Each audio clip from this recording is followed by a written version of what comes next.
வணக்கம், daisy vlog Tamil. இன்றைக்கி நம்மளுடைய சேனலில் சேமியை வச்சு இந்த மாதிரி செஞ்சு கொடுத்தா குழந்தைங்க விரும்பி சாப்பிடுவாங்க.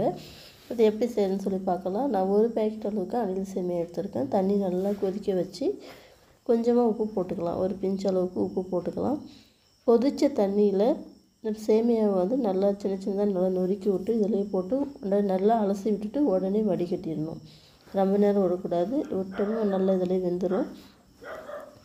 அதனால் போட்டு ஒரு அலசி விட்டுட்டு உடனே தண்ணி வச்சு வடிகட்டிக்கலாம்.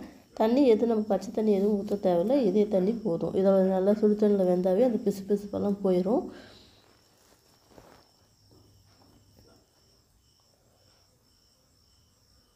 இப்போ ஸ்டவ்வை ஆஃப் பண்ணிவிட்டு உடனே நம்ம வடிகட்டியில் இதை எடுத்து ஒரு கரண்டியில் எடுத்து போட்டு சுத்தமாக தண்ணி வடிகட்டிக்கலாம்.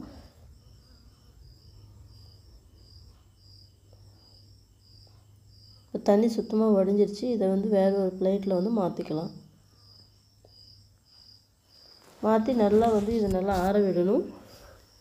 நல்லா உடச்சி விட்டுட்டு நல்லா ஆற விடலாம். அதுக்குள்ளே நான் ஒரு தேங்காய் துருவி வச்சுருக்கேன். இதில் எந்த அளவுக்கு தேங்காய் சேர்த்துறோமோ அந்த அளவுக்கு டேஸ்ட் நல்லாயிருக்கும். அடுத்தது குக்கரில் ஒரு அரை சொம்பு தண்ணி விட்டுட்டு மேலே வெயிட் போடாமல் மூடி போட்டு மூடிக்கலாம். நம்ம புட்டு வேக வைக்கிற மாதிரி தான் அதில் வேக வைக்க போகிறோம்.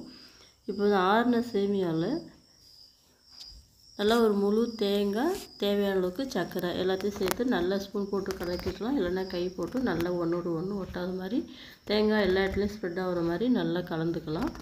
இப்போ கலந்தது நான் தேங்காய் தொட்டி தான் எடுத்திருக்கேன். அடியில் நல்லா ஓட்டாது ஏற்கனவே இருக்கும். அதில் உடச்சி விட்டுட்டு நம்ம ரெடி பண்ணி வச்சுருக்க இந்த சேமியை அதுலேயே போட்டு நல்லா ஆவியில் வேக வைக்கலாம்.